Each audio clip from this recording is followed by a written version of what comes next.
अस्सलाम वालेकुम दोस्तों, उम्मीद करता हूँ आप सब खैरियत से होंगे। दोस्तों, आज की इस वीडियो में सऊदी अरब की कुछ ज़रूरी और बड़ी खबरें आप लोगों के साथ में शेयर करने वाला हूँ। तो आप लोगों से रिक्वेस्ट है वीडियो को पूरा ज़रूर देखें। और इसमें एक जानकारी मिनिस्ट्री ऑफ ह्यूमन रिसोर्स की तरफ से आई है, जिसमें मिनिस्ट्री ऑफ ह्यूमन रिसोर्स ने बताया है कि अगर किसी को जानना है जिस कंपनी में वो काम करने जा रहा है कि वो कंपनी सही है या ख़राब है, तो उसके 3 पॉइंट इन्होंने बताए हैं कि अगर ये 3 चीज़ें उस कंपनी के अंदर सही नहीं हैं तो वो कंपनी ख़राब है, जिसके बारे में मैं आगे आपको वीडियो में बताने वाला हूं। तो वीडियो को एंड तक ज़रूर देखना। इसके अलावा एक जानकारी मुझे आप लोगों को और देनी थी कि मैंने एक नया यूट्यूब चैनल बनाया है, जिसका आप स्क्रीनशॉट यहाँ पे देख सकते हैं। ये चैनल मैंने उन लोग के लिए बनाया है जो लोग YouTube चैनल बनाना चाहते हैं या जिनका चैनल है लेकिन चल नहीं रहा है। तो जो भाई YouTube चैनल बनाने के ख्वाहिशमंद हैं, इच्छुक हैं, या जिनका चैनल चल नहीं रहा है, उनके पास ऑलरेडी पहले से चैनल है, तो हमारे इस चैनल को वो चेकआउट कर सकते हैं। अगर यहाँ पर आपका सपोर्ट और प्यार रहा तो उस चैनल पर भी मैं रेगुलर वीडियो डालता रहूँगा। अभी फ़िलहाल मैंने उस पर एक वीडियो इंट्रो के लिए डाली है और उस चैनल का लिंक आपको इसी वीडियो के डिस्क्रिप्शन में मिल जाएगा, जहां से आप क्लिक करके उस चैनल तक पहुंच सकते हैं। तो चलिए आज की न्यूज़ शेयर कर देते हैं। सबसे पहली न्यूज़ ये है, सऊदी अरबिया के अंदर आज 17 लोगों को 91 साल की सज़ा हुई है। मतलब एक एक आदमी को 91 साल की सज़ा नहीं हुई है, बल्कि इन सबको मिला करके किसी को 10 साल, किसी को 15 साल, किसी को 5 साल, इस तरह से मिला करके टोटल 17 लोगों को 91 साल की सज़ा हुई है, जिसमें गैर मुल्की भी हैं, लेकिन ये गैर मुल्की अरब कंट्री से ही बिलोंग करते हैं। इसमें कुछ सऊदी लोग, जिसमें एक औरत भी थी, ये सब मिल करके उस गैर मुल्की को बिजनेस करने के लिए परमिट बनवा करके दिए थे, उसके लिए बैंक अकाउंट करा के दिए थे, ATM वगैरह करा के दिए थे, और इसके बदले में सऊदी लोग उससे महीने का सैलरी लेते थे। तो ये बहुत बड़ा स्कैम था। इसमें पब्लिक प्रोसिक्यूशन की तरफ से बताया गया है कि 2.5 अरब रियाल जब्त किया गया है, यानी 250 करोड़ रियाल। इसके अलावा सऊदी अरब के अंदर जो पब्लिक ट्रांसपोर्ट अथॉरिटी है, यहाँ के टैक्सी वालों को तकरीबन 35 खिलाफ वर्जियों की लिस्ट अपने वेबसाइट पे जारी कर दी है,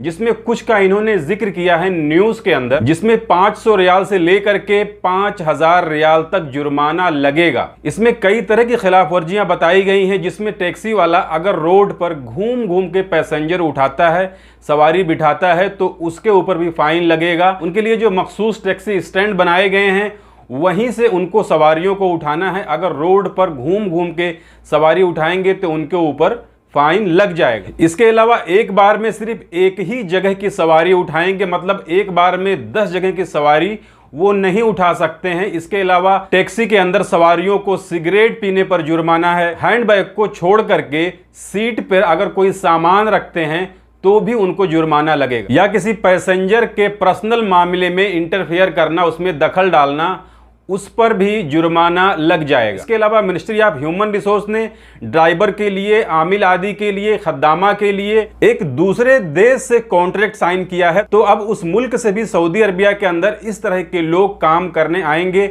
ये मुल्क है सियरा लियोन, ये जो है वेस्ट अफ्रीका में पड़ता है। तो हो सकता है अगर उनकी सैलरी वगैरह कम होगी तो हमारे इंडिया में इस तरह का जो वीजे होंगे वो जाने कम हो जाएंगे। इसके अलावा अगली जानकारी मिनिस्ट्री ऑफ ह्यूमन रिसोर्स की तरफ से ही आई है, जिसमें उन्होंने कहा है कि अगर कोई वर्कर किसी कंपनी में काम करने के लिए आया है, उसमें जो है नियुक्त हुआ है, तो पहले दिन ही उसके 3 अधिकार हैं। अगर वो तीनों अधिकार उसको मिलते हैं तो वो कंपनी सही है, अगर नहीं मिलते हैं तो वो कंपनी खराब है। जिसमें उन्होंने सबसे पहले कॉन्ट्रैक्ट की बात की है कि अगर आपका कॉन्ट्रैक्ट पहले ही दिन कंपनी बनाकर देती है तो ठीक है, अगर नहीं देती है तो वो कंपनी सही नहीं है। इसके अलावा उस कंपनी के अंदर काम करने के क्या रूल रेगुलेशन हैं, उसके बारे में अगर वो जानकारी नहीं देती है तो भी वो कंपनी सही नहीं है। या जिस काम के लिए आप उस कंपनी में गए हैं, जिस काम पर आप नियुक्त हुए हैं, वो काम अगर आपको नहीं मिल रहा है तो भी वो कंपनी सही नहीं है, और वो कंपनी ऐसे वर्करों को पकड़कर नहीं रख सकती है, वर्कर वहां से जा सकता है। इसके अलावा 3 न्यूज़ और है, जिसमें एक न्यूज़ इंडिया की है। देखिए, इंडिया के अंदर 1 जुलाई से जितने भी सिंगल यूज़ प्लास्टिक के चीज़ हैं उस पर बैन लग रहा है। इसको लेकर के वहाँ की जो बड़ी बड़ी कंपनियां हैं उनको काफ़ी दिक्कत हो रही है और इससे काफ़ी समस्या भी उनको होने वाली है, क्योंकि सिंगल यूज़ प्लास्टिक की चीज़ें बहुत सारी होती है। जैसे पानी का बोतल हो गया, पानी पी के आप फेंक देते हैं, वो भी सिंगल यूज़ है। या आप कोई जूस पीते हैं, वो भी फेंक देते हैं। या कोई दूध का पैकेट है, उसको भी लोग एक बार दूध निकाल कर पैकेट फेंक देते हैं। या कोई स्ट्रॉ हो गया जूस पीने वाला, या जो है पेप्सी कोल्ड ड्रिंक पीने वाला। तो इस तरह की जितनी भी चीज़ें हैं, सिंगल यूज़ प्लास्टिक, स्पून हो गए, चम्मच हो गए, प्लेट हो गए, बिस्किट वगैरह जिसमें पैक होके आते हैं जैसे पार्ले वगैरह हो गई, तो इस तरह की सारी प्लास्टिक के ऊपर हुकूमत बैन लगा रही है, जिसके लिए 1 जुलाई से ये कानून लागू हो जाएगा। और इसको लेकर के इंडिया की कई बड़ी कंपनियां जो हैं वो आवाज लगा रही हैं। और इसका वजह इंडियन गवर्नमेंट ने ये बताया है कि इस तरह के जितने प्लास्टिक के सामान होते हैं वो जल्दी डिसॉल्व नहीं होते हैं, वो जो है डिस्ट्रॉय नहीं होते हैं, काफी साल तक वो वैसे ही रहते हैं। और इन सब चीजों से कैंसर की बीमारी का खतरा ज्यादा होता है। तो देखिए, अब 1 जुलाई से ये कानून लागू होता है। अगर लागू हो जाएगा तो बहुत बड़ी समस्या होने वाली है, क्योंकि अचानक से इतने बड़े बड़ी कंपनी हैं, इतने बड़े बड़े स्टॉक उनके पास होंगे, तो ये सब कैसे मैनेज होगा। अब तो देखिए 1 जुलाई से। इसके अलावा एक जानकारी सऊदी हुकूमत की तरफ से और दी गई है, जिसमें उन्होंने ये कहा है कि सऊदी अरबिया के अंदर कोई भी सिक्योरिटी गार्ड 4500 रियाल से कम का एग्रीमेंट ना बनवाए।